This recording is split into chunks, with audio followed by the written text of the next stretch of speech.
Panasonic. Iyon natin.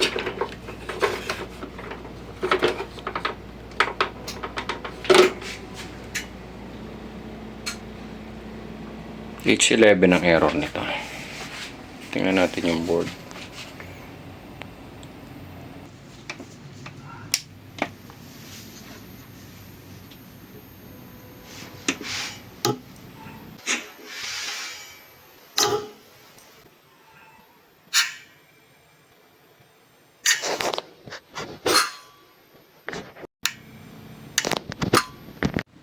Ang error na inilalabas niya H11. So, ang tanong natin ngayon, bakit pumuputok yung fuse?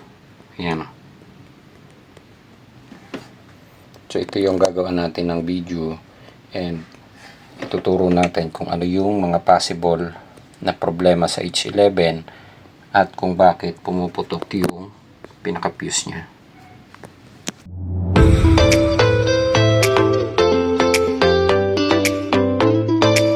Okay, good day mga ka-technician.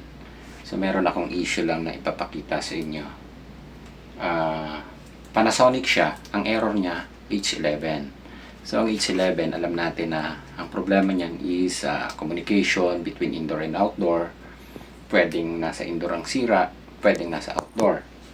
So, sa issue nito, nakita niyo pumutok yung fuse. And kapag pumutok yung fuse na yon, ibig sabihin maglalabas siya ng H11 error.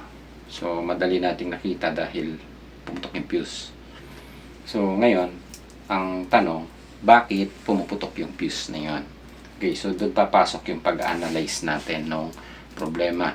Kasi itong problema na ganito, kung makita natin na naglabas ng error ng H11 or putok yung fuse, then kinabitan natin, pumuputok ulit ang fuse. So, ang usually nagagawin ng like katulad namin na isang service center ng Panasonic, so ang option talaga na gagawin, i-replace ang board. So yun yung dapat na ma-analyze natin. Kapag nag-replace ba tayo ng board, wala nang ibang problema. Ayan, so yun lang yung itatackle natin. So medyo luma na rin naman itong board na to and out warranty naman siya. So ipapasok muna natin siya sa repair. And ipapakita nga natin sa inyo kung ano yung mga dahilan ng pagputok ng fuse. So, gagamitan na lang ulit natin ng whiteboard. Ay, yan. Medyo ngayon lang ulit tayo nakagawa ng video dahil dun sa konting problema na hinaharap natin. Medyo masakit sa ulo. Ayan. Okay. So, yung fuse, kung titingnan natin dito, pag-aaralan natin kung saan ba siya nakalocate or ano yung pinuntahan ng fuse. Yan, katulad nitong fuse na ito. Pag binaliktad natin, dumaan lang siya ng coil, pumunta doon sa power supply. So possible, pwedeng sira ang power supply. Ayan, so ganito siya. Okay, so meron siyang isang fuse na dito. Ito yung main fuse niya. Yan. Then, sa main fuse kasi, ito yung pumunta naman doon sa papasok ng PFC and IPM. Yan. So, ito yan. Didirekta na lang natin. Then, itong isa, gumamit ulit siya ng isang fuse.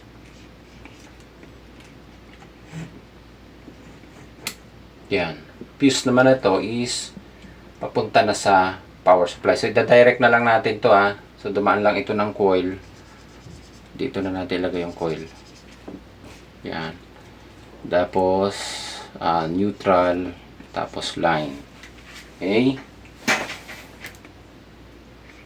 Kung pag-aaralan natin yung problema niya, ito, direkta na papunta siya doon sa diode. AC. Ayan, tumatagilid yata.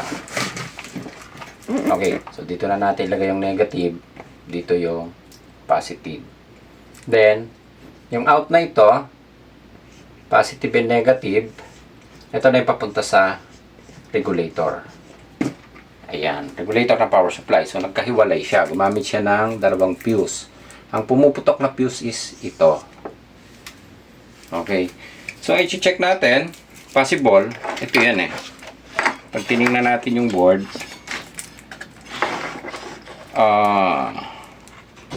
ito yung diode na i-drawing natin.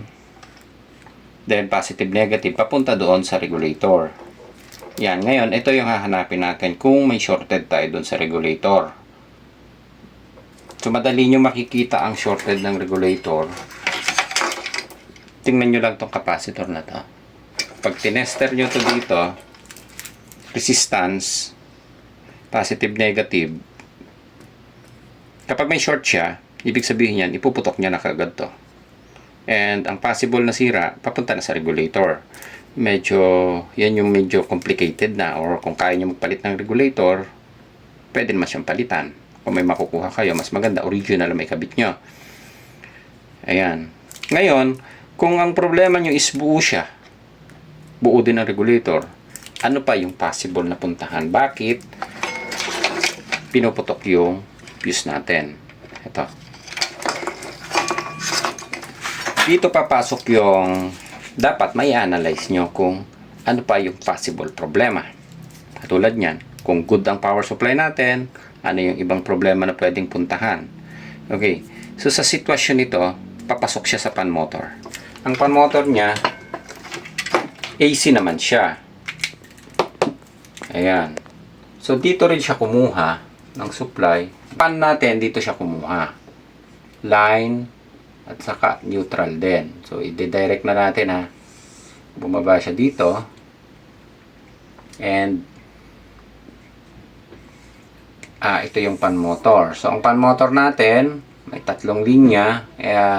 Okay, tatlong wire.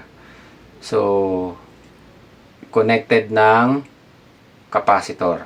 Mahiwalay nga natin. O yan, pwede na dito. Permanent pala to eh. Capacitor, ano? Capacitor tapos line and neutral. So, dalawang speed lang ang pan motor niya. Kaya kung makikita nyo, yung terminal natin, hindi ko mabunot. Ayun. Tatlo lang. So, isang speed lang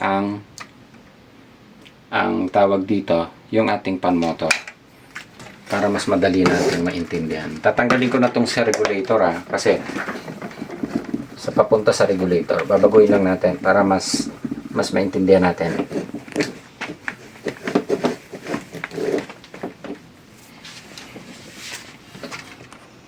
Ito siya.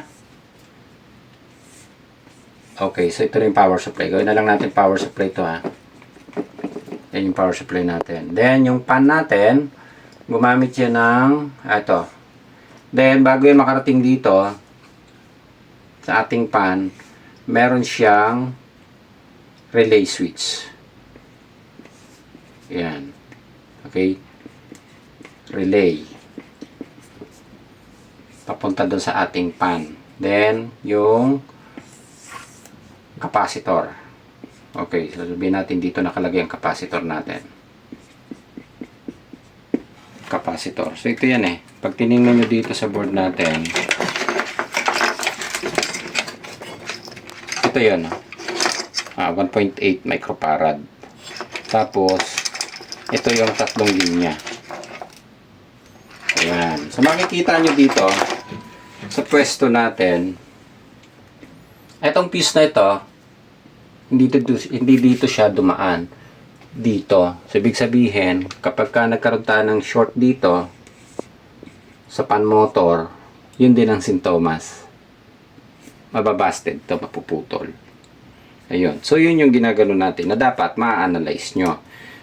Kung ang problema is nasa power supply, nagpalit kayo ng board, tapos, hindi nyo na-determine, defective pala ito. Dahil hindi nyo na i-analyze yung problema. Ayan. So, ang mangyayari, madodoble. Nagpalit ka ng nagpalit ka ng board, tapos nung magpalit ka ng board, pumuputok pa rin yung fuse, hindi mo na-determine, defective pala ito. So ito, yung isa kasi, sabi ko nga sa inyo, susundan nyo siya. Saan ba pumunta yung fuse? So, pumunta sa power supply. Nag-focus ka sa power supply, okay naman. Ano pa yung pinuntahan? So, hindi nyo gaano mapapansin na pumunta sa pan kasi dumaan ang isang relay. Ayan. Pero doon pa rin ang punta niya. Pwedeng defective ang capacitor. Kapag nag-short yung capacitor, puputok niya rin yan. Ayan. So, sa issue nito, tetesterin natin yung fan motor. Itong fan motor na ito, hindi siya ordinary fan motor. Hindi siya katulad nun na, actually, AC siya, pero hindi siya pwedeng pa-rewind kasi, ano siya, nakasilyado. Ayan. So, kapag nasira yung fan motor, replacement ang solusyon.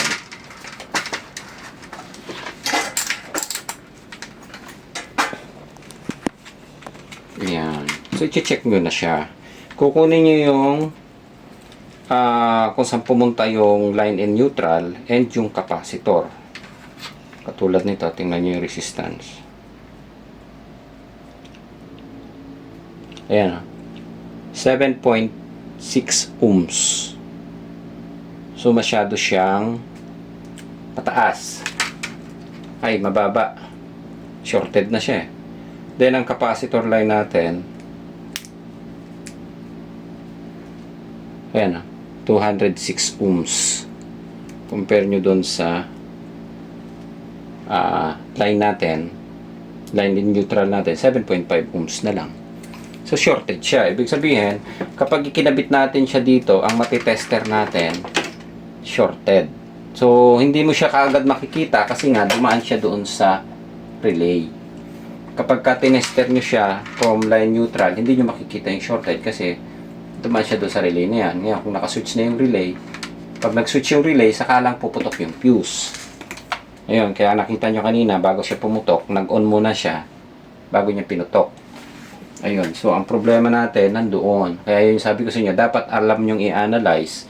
Hindi pwedeng nagpalit ka ng board and hindi nyo naman na-check yung fan. So, madodoble ang gastos, madodoble yung trabaho. Eh, paano kung may kamahalan tong pan? So, doble-doble. So, and hindi nyo natumbok yung eksaktong problema kung bakit. Ayan, so may sample ako dito ng pan. Teka, tingnan natin. Yung resistance usually na nakukuha natin dito, yung black ang common ito eh.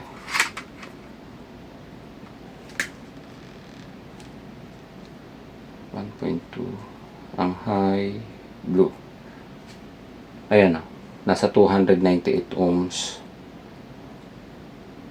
186 and 151. Ayan. Kasi ito may low, medium, high. Kaya madami siya. Ito kasi isang speed lang siya. Kaya tatlong terminal lang. Ayan. Okay. So, in short, ang problema natin,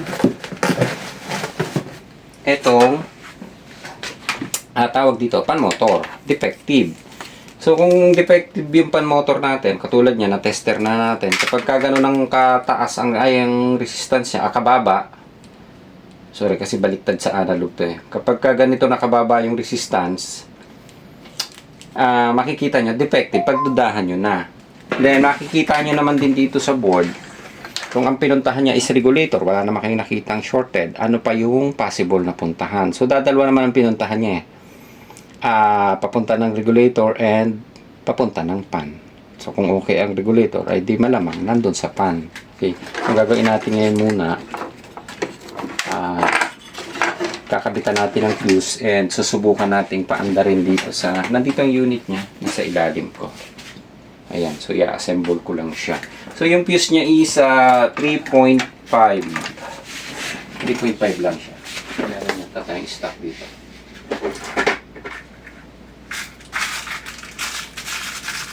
Ayan.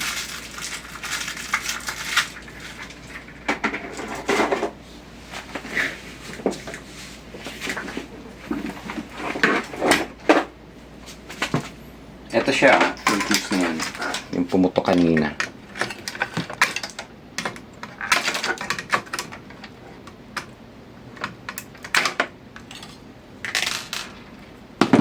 Kakabitan na lang ulit natin. Then, yung sabi ko sa inyo, pag nakabit yung fuse, pwede nyo siyang silipin dito kung possible is may makuha kang shorted. So, gamit ka na lang ng analog, ilagay nyo sa X1. Tapos, puntahan nyo yung capacitor na tinuturo ko sa inyo. Ito, direct na kayo dito eh. Pwede nyo yung makita kung may shorted dito. Ayan. Then, reverse. Ayan. Meron tayong resistance. Then, pag ni-reverse natin, dapat yan yung mawawalang resistance. Ayan. Wala tayong makukuha. So, ibig sabihin niyan, maaaring wala tayong problema sa power supply. Ayan. Ngayon, pag kinabit natin itong capacitor, sorry. Pan motor. Nasaan yung terminal? Ayun.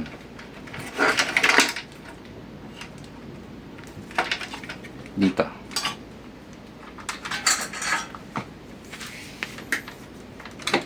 So dito, kung titesterin nyo to, ito kasi AC, input.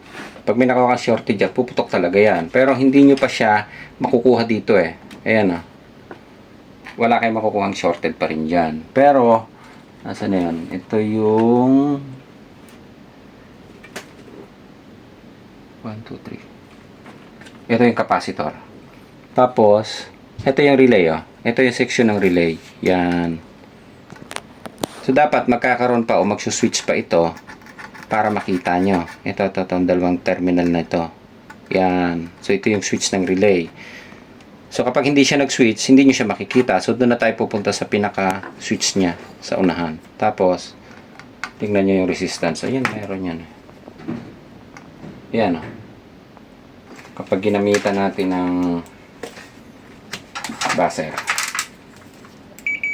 Yan. Dito natin kukunin sa line.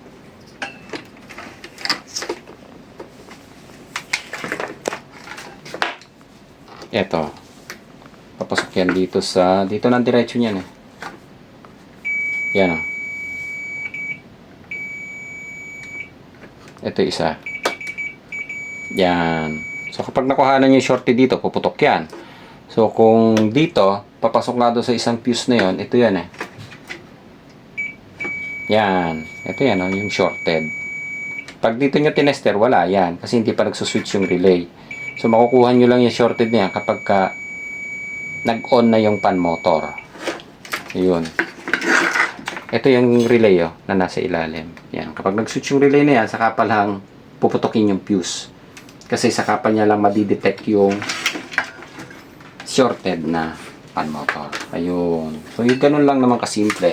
So ito yung mga importante na actually basic lang sana yung mga ganitong problema. Ayan. Kasi baka mamaya magpalit na kayo ng board, nakita nyo shorted, pinuputok yung fuse. So, ang magiging mindset nyo is papalitan nyo na kagad to dahil pinuputok ang fuse. Pero hindi nyo nakita pala yung eksaktong problema na defective pala yung pan. Ayun. So, kasi hindi nyo mapapagkamala na shorted o sira dahil pag tinester nyo siya, usually, ito yung mahirap kapag hindi natin pa kabisado ang paggamit ng tester or wala kayong reference. Siyempre, kapag tinester nyo ito sa analog, so yun yung sinasabi natin dapat hindi naman kapag pumalo sa tester, yun na yung sasabihin natin na sira. So, dapat alam nyo kung ano yung eksaktong reading. Hindi yung continuity lang ang gagamitin natin.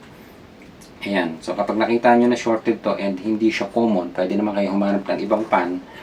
I-try nyo i-reference katulad ng ginawa natin, pinakita natin, then mapapansin nyo na kakaiba. So, hindi man kayo 100%, pero mas mataas ang percentage na defective kung magkaiba kayo ng makuhang reading. Na magkaiba kasi sa pag sinabi nating mababa, yun ay kung analog. Sabi nating mataas kapag digital ang ginamit natin kasi sa reading, sa number. So, ibig sabihin nun kanina is ano tawag dyan, mataas na siya kapag analog ang ginamit natin. Ayan, okay, so ang gagawin natin, papa-orderan na lang yung pan motor kasi sure na tayo na defective, pero itatry natin munang paandarin doon sa compressor kung aandar siya. So sa ganitong sitwasyon naman o sa ganitong problema, pwede naman siya na magpapalit lang tayo ng fuse kasi hindi naman ganun ka-complicated ang problema. So, pinapayagan naman tayo sa ganitong sistema. So, wag lang yun talagang kailangan na natin magpalit ng mga IPM, yung system IC. So, medyo depende na lang yun kung a-approve ng customer. Pero usually, hindi na rin namin ganun kaina-advise kasi isa kami sa ASC nitong Panasonic. So, ang hinahabol natin dito is yung quality ng trabaho. Hindi yung panandali ang gawa. Okay? Ayan. So, kakabit ko lang siya dito and susubok natin paandarin. Ayan. So, ito na siya. Nakasetup na.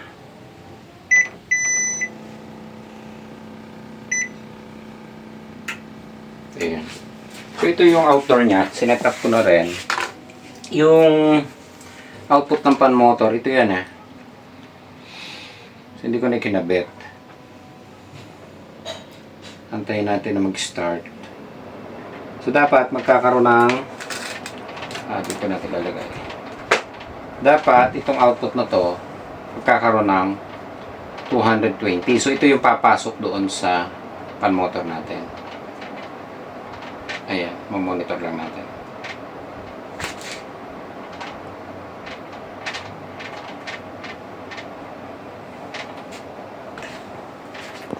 So, sasabay siya pagka umandar na yung ating compressor. So, yan na yung supply ng pan motor natin ngayon, 236 volts na AC. And umandar na rin. So, yun yung kasabay ng ating pan motor. Yan.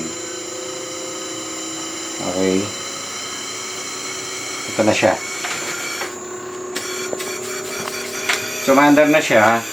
So, mawawala siya yung 235 volts na yan kapag ini-off natin.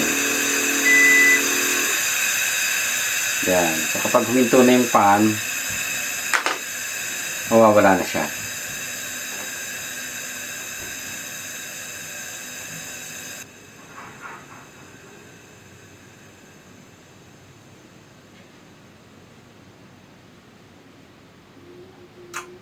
Yun.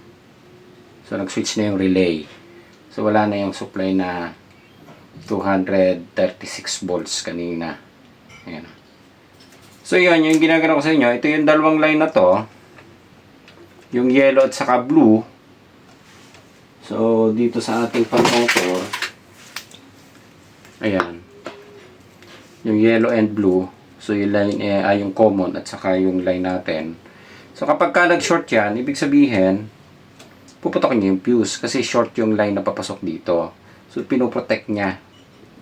Ayan. Okay. So, okay na tayo. Ayan. Papalitan na lang ito ng fan motor. So, yun yung ginagano ko sa inyo. Dapat alam natin na i-analyze. Kasi, kung katulad ng sitwasyon natin na ganito, baka magpalit kayo ng board, hindi nyo alam na kaya pala pinuputok yung fuse is dahil pala dito sa fan motor. So, madodoble yung papalitan yung spare parts. So, dito naman sa sitwasyon na ito, kung pinalitan lang natin ang fuse na katulad nun, usually advisable pa naman and pwede pa nating gawin yung remedy na yan para hindi gumastos ng mas malaki. And fan motor lang yung papalitan natin. Kasi hindi siya katulad ng ibang fan motor na pwedeng i-rewind. Ito, hindi pwedeng i-rewind. Yan. Pero actually, pwede naman siyang gumamit ng ibang fan. Kasi yung ganitong fan motor, kapag ka AC, usually hindi yan naglalabas ng error. Kapag gumamit ka ng ibang fan motor, hindi katulad nung DC na kailangan compatible para sa kanya. Kasi ito output lang and dapat yung microfarad nung capacitor. Pero mas maganda kung original yung maikabit natin. Ayan. So okay na tayo. Ayos.